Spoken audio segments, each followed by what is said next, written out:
Hey girlfriends, it's Kim Barnes Waterman here on Friday with a word for your weekend. We've been traveling through Nehemiah. Okay, we're going to keep going. We're going to get through this, going to get through the beginning of this book. What have we learned already? This is important stuff. God put a vision in Nehemiah's heart to do some great things. God puts visions in your heart to do great things. Personally, in your family, in your church, in your community, God's going to do that. Okay, he's the same God. He wants to use you just like he used Nehemiah and other people that we read about in the scriptures.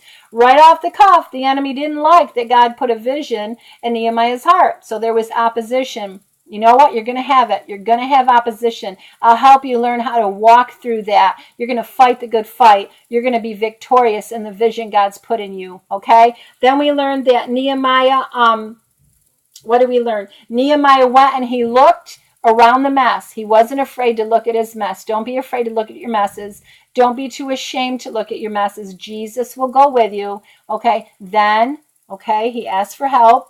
I need some help here, right? Mama Squirrel. It's about mamas getting together because life is big. Sometime we need some help. And then Nehemiah came against the first tactic of the enemy, which was mocking, ridiculing. Who do you think you are? You're never going to be able to do that. You know what I mean? Have you even heard from God? Are you usurping the king? That's the kind of stuff that he heard that we hear too today. And we learned that we have a verse that we can speak out of our mouth. You know what? I'm going to arise by the grace of God. I will build. God's going to show me favor. And enemy, you have no legal right here. So we work on those things. Work on those things every week. Remember those steps. They're important for you and I today. Now we're going to move forward and we're going to chapter 3. This is one of my favorite chapters at the beginning of Nehemiah.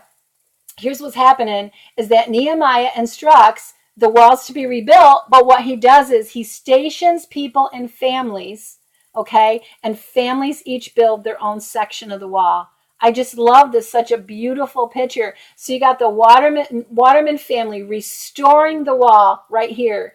Then next to it, you've got like the Torrey family restoring their section of the wall, and the Regal family restoring their section. And next to them is the Smith family restoring their section, rebuilding their wall. And while everybody's working on their own stuff, the whole wall gets rebuilt. Isn't that a beautiful picture?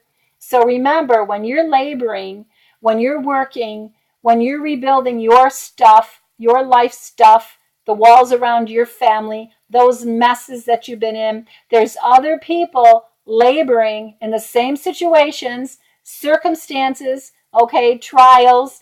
They're going through the same stuff and they're rebuilding their wall next to you. There's lots of laborers in this together. We're a big body. We're a big church, and we're all rebuilding our portion of the wall, and God's church will prevail in these last days. So you have a great wall rebuilding weekend. Remember, others are laboring with you, and Lord willing, I will see you again next week.